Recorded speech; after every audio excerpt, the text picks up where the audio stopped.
Chapter 10. Abundant Living. Self-mastery is abundant living. You do not live life, you are life, and it lives you. In an earlier chapter, I quoted a line from A Course in Miracles, and it's appropriate to repeat it here. Nothing real can be threatened, and nothing unreal exists. The question is, what can be threatened? That is, what has a beginning and an eventual end? This is an easy question and covers every manifested thing or experience there is, or ever was, or ever will be.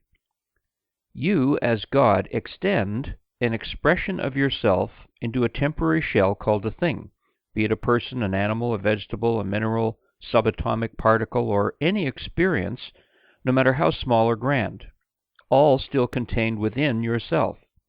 Then you step into them and play with them until the moment comes when they dissolve back into you as no thing, or emptiness. What a wonderful concept. But for a brief moment, eons of time to the false self, you do this unconscious of the God you are, and this swings the pendulum as far as it can in the direction of imbalance and chaos. Then you remember who you are as God, as humanity is now doing, and the pendulum swings in the other direction just as far. Then at some point you rest into nothingness or emptiness in the center. This emptiness is your natural state, and can be experienced at any moment when you are aware of who you really are as God. Everything is inside one. Everything and every experience is you, made out of you, as you, and experienced by you. When you experience life in this way, you've returned to the awareness that you are God, and you know that you are the master of the life that you are. How could you not be?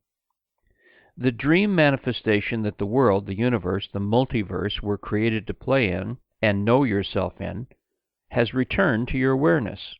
The seriousness that has wrapped around so much of spirituality is gone, and you know what it means to be a child again.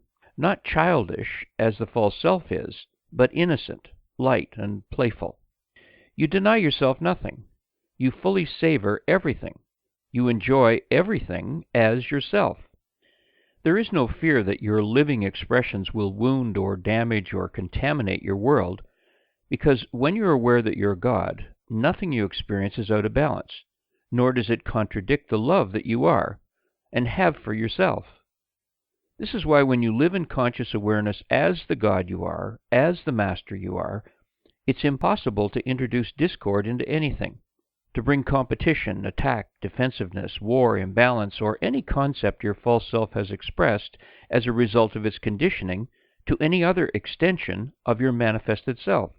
Everything you do, every expression, everything that you extend from yourself to yourself is an expression of love for yourself, and it can be felt by all living things and all experiences, and all things and experiences are living.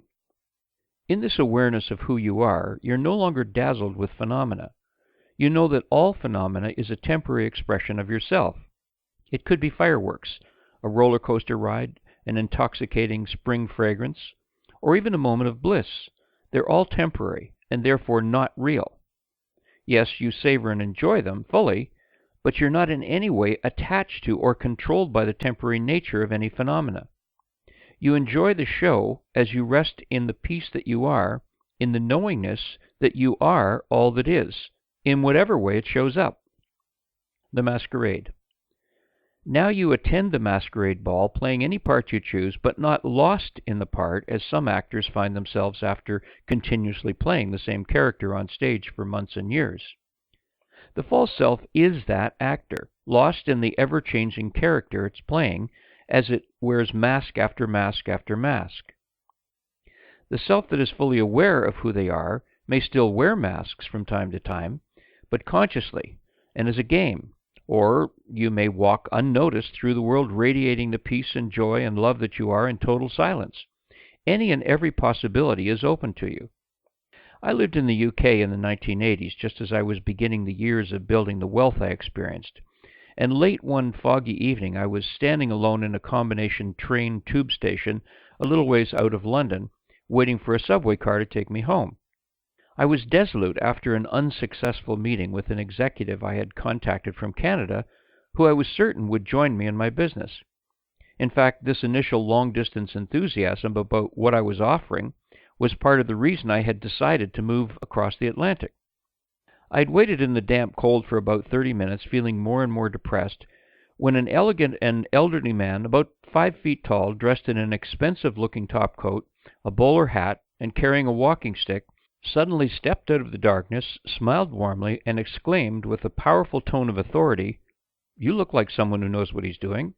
Do you know when the next train to Waterloo Station arrives?" Well, I couldn't have been more shocked out of my despair if I had been hit by a bolt of lightning. I shifted immediately from dark and gloomy to pride-filled, that I was seen in this way.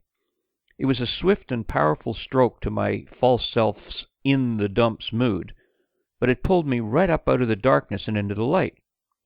As I said before, the building up of the collective false self from the unworthiness and less-than consciousness it has been in for thousands of years is a precursor for many people to becoming aware of their natural worthiness as the God they are. As it turned out, I had no idea when any train or subway car would arrive, as the light bulb over the train tube schedule was burned out. Then the surreal little fellow who had instantly helped to shift me from dark to light smiled warmly, nodded his head in thanks, and descended the steps from the tube platform to the train platform a short distance away. I watched him with a cheerful grin on his face descend the only steps available to the train platform below. As I stood shivering for another half-hour waiting for a subway car, I was lost in the glow of this momentary meeting, and scarcely noticed that it had been over an hour since I arrived at the station. Then I realized, even this late in the evening, that a subway car should have arrived by now.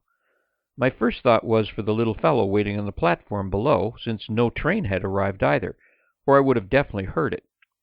So I felt I should go have a look and see how he was. I descended the few steps to the train platform, but when I arrived at the bottom, he was nowhere to be seen. I immediately panicked, thinking he must have fallen over the side to the tracks below. But then I thought that wasn't likely, as I would have heard the sound of the body hitting the ground and the tracks.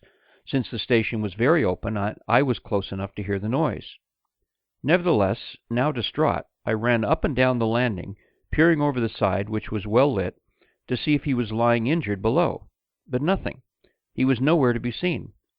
Also, there were no stairs that led down to the tracks, and it was too steep for the little fellow to have jumped for whatever reason. I knew he had not come back up the stairs because I'd been standing right beside them. He had simply vanished.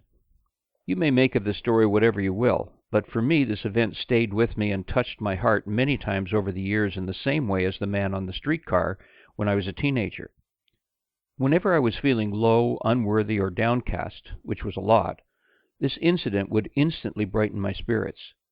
Whether he was some lofty spiritual entity or just a man, in that moment he was a master mirror for who I really am, and the influence was life-changing. Later, the influence of these two magical encounters shifted from the false self's conditioning to the self as a mirror. I felt that both these experiences were grace or love in action, and examples of what a master can and does extend into their world whenever the perfect moment arises. This is the mighty influence you have everywhere when you're standing in your true power as the individuated God self you are, and that light of truth is continually mirrored back to you in every moment. This is abundant living. Whether you require untold wealth to manifest in your life to extend your life purpose to the world, or the absolute basics of food, shelter, and clothing, nothing that you require to live your true purpose will be missing at the exact moment you require it. In either case, when you stand in your true power, every moment is a reflection of the beauty, the abundance, the love, the joy, the peace, and the freedom that you are as God. It's an incredibly important thing to understand that as we shift fully into the new energy, that God, or us, is embodying itself fully into the material world, fully conscious of itself. We are no longer trying to bliss ourselves out of it and return home as spirituality often taught in the old energy. We are embodying home or heaven in this physical world as well as in other dimensions. This is the meaning of bringing heaven to earth. And a comment on the unrealness of anything that's temporary. What is unreal does emanate from a temporary extension of you to you, God to God. and as such, there is a realness to it. This is a divine dichotomy and cannot be explained. And a quote from Muji: "The self is not to be found as a prize at the end of a long journey. It is not produced or created. It is, in fact, a discovery, a recognition."